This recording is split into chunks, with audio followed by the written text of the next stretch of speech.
ಈ KPSC ಸ್ವಚ್ಛಗೊಳಿಸಬೇಕು. KPSC ಕೆಟ್ಟೋಗಿದೆ ಅನ್ನೋದು ನಮಗೂ ಗೊತ್ತಿದೆ.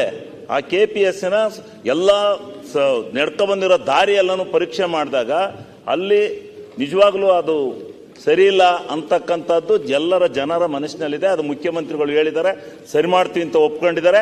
ಅದು ಮಾಡ್ಬೇಕು ಅವರು ಅಂತೇಳಿ ನಾನು ಒತ್ತಾಯ ಮಾಡ್ತೀನಿ. ನಾನು ಹೇಳಿದಂತದ್ದು ಕನ್ನಡ ಪರ ಸಂಘಟನೆಗಳು ತಪ್ಪು ತಿಳ್ಕೋಬಾರ್ದು. ನಾನು ಹೇಳಿದ್ದು ನೇರವಾಗಿ ಸರ್ಕಾರದ ಮೇಲೆ ಅಟ್ಯಾಕ್ ಮಾಡ್ತಾರೆ. ಏನು ನೇರವಾಗಿ ಸರ್ಕಾರವೇ 50 ಕೋಟಿ 30 ಕೋಟಿ 40 ಕೋಟಿ ಮಾಡಿದೆ ಅಂತ. KPSC ಒಂದು ಇಂಡಿಪೆಂಡೆಂಟ್ ಬಾಡಿ, ಅಲ್ಲಿ ಏನೇನಾರ ಮಾಡಿದ್ರೆ ಅವ್ನು ಯಾರು ಮಾಡಿದಾನೆ ಅವ್ನು ತಗೊಂಡು ಸೆಂಟ್ರಲ್ ಜೈಲ್ಗೆ ಹಾಕಿ ಇಲ್ಲ ಏನ್ ಬೇಕಾದ್ರೂ ಮಾಡಿ, ಸರ್ಕಾರ ಇದರಲ್ಲಿ ಯಾವುದೇ ಇದಕ್ಕೆ ಭಾಗಿ ಆಗಿಲ್ಲ ಅಂತಕ್ಕಂಥ ಕ್ಲಾರಿಫಿಕೇಶನ್ ನಾನು ಅವತ್ತು ಕೊಟ್ಟಿದ್ದೆ.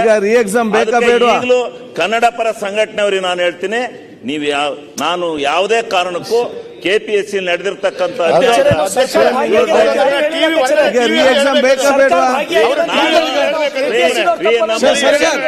ನೋಡ್ರಿ, ನಮ್ಮ ಸರ್ಕಾರದ ಮುಖ್ಯಮಂತ್ರಿಗಳು ಉತ್ತರ ಕೊಟ್ಟಿದ್ದಾರೆ.